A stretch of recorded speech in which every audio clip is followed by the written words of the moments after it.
안녕하세요. 트리니티TV 양결 원장입니다. 흔히 갱년기 호르몬 치료 이런 말 많이 들어보셨죠? 그런데 말만 들으면 구체적으로 어떻게 치료를 한다는 말인지 감을 잡기가 쉽지가 않습니다. 호르몬을 몸에 공급하는 방법은 여러 가지가 있는데요. 오늘은 이 방법에 대해서 간단히 설명드리도록 하겠습니다.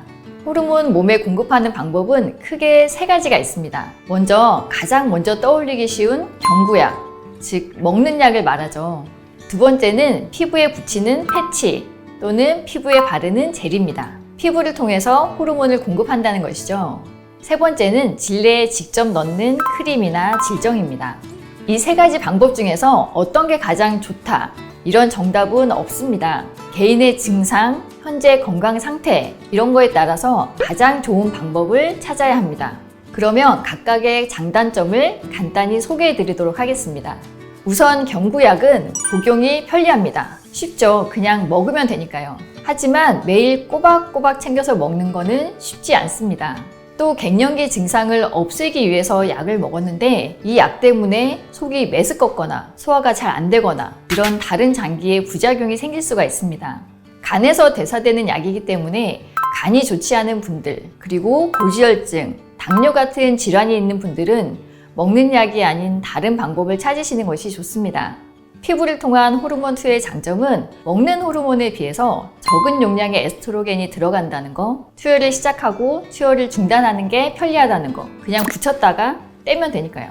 그리고 간에 대한 작용이 없어서 간이 안 좋은 분들도 이 패치는 사용이 가능합니다. 단점은 피부 부작용인데요. 패치를 사용할 경우에 약 30%에서 피부에 붙였던 그 부분에 피부가 붉어지거나 가렵거나 이런 피부 자극이 있을 수 있습니다. 이런 피부 부작용이 있긴 하지만 연고를 바르거나 보습제를 바르거나 이런 여러 가지 방법으로 피부 자극은 해결할 수 있어서 패치 치료를 하다가 중단하는 경우는 4% 정도밖에 되지 않습니다.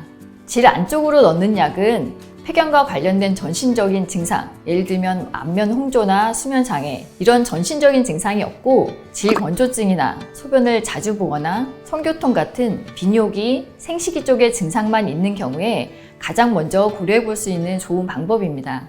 하지만 뼈를 보호해 주거나 동맥경화, 고혈압 같은 질병으로부터 보호하는 작용은 거의 없습니다. 만약에 내가 특별히 건강에 이상이 없고 전신적인 갱년기 증상이 있다고 하면 첫 번째 치료 약제로는 먹는 호르몬을 고려해 보시는 것이 가장 좋습니다. 만약에 갱년기 증상이 심한데 위가 약한 분들은 피부를 통한 투여가 가장 낫겠죠. 또 어떤 경우에는 질 건조증이 심한데 당뇨가 있다. 이런 경우에는 질정이나 질크림을 사용하는 게 가장 좋은 방법이 됩니다. 호르몬의 투여 경로에 따른 장단점을 잘 파악하고 개개인의 상태를 파악해서 가장 부작용이 적고 본인에게 가장 효과적인 방법을 찾는 것이 가장 좋습니다. 오늘은 호르몬의 투여 경로에 대해서 간단히 설명드렸습니다. 시청해 주셔서 감사합니다. 트리니티TV 양결 원장이었습니다.